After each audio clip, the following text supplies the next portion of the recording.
What's up guys? So ngayon nagpag-usapan natin ngayon kung paano nga magpalit ng Wi-Fi name sa ating Wi-Fi extender. Meron din kaming ginawang video kung paano magpalit ng Wi-Fi password. Pwede nyo panoorin to after this video. So ang una natin gagawin ay punta tayo dun sa ating Xiaomi Home na app or Mi Home na app. Alright, so punta tayo dun. And then, i-click natin yung Mi Wi-Fi Range Extender or ang ating device. Ibig sabihin ng device kung saan nyo nilalagay yung inyong Wi-Fi. Sa bedroom, sa kitchen, at iba pang pwesto ng inyong bahay. So, click natin ito, bedroom. Makikita nyo dito yung name. Alright, so ngayon, papalitan natin yung name ng ating Wi-Fi extender. Yan, so palitan natin. Ang ipapalit natin dito ay dorm.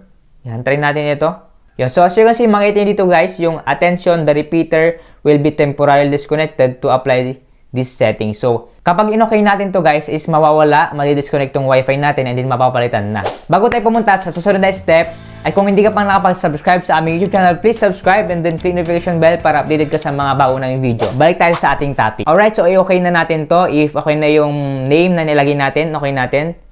Yan. So, as you can see, madi-disconnect yung ating Wi-Fi. And then, maiba yung Wi-Fi name natin. So, tingnan natin sa ating Wi-Fi settings.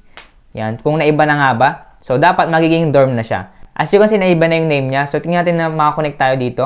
As you can see, iba na yung name niya. So, ngayon, lalagay ulit natin yung Wi-Fi extender password natin para makakonect tayo. Dahil nga, kapag nagpalit tayo ng username or password, madi-disconnect ang ating phone. Alright guys, so ilalagay ko na aking password. After nyo mailagay yung Wi-Fi password, i-next na natin. Boom! As you can see guys, connected na siya. So, effective siya sa pagpalit ng ating username password. As you can see, punta ulit tayo dun sa ating app na Xiaomi Home. Click natin tong bedroom and then as you can see, napalitan na ang ating name Wi-Fi extender. So, ganoon lang kadali magpalit ng Wi-Fi name ng ating Wi-Fi extender. Kung hindi mo pa alam kung paano mag-set up ng Wi-Fi extender, pwede mo tong panoorin. So, see you on the next video.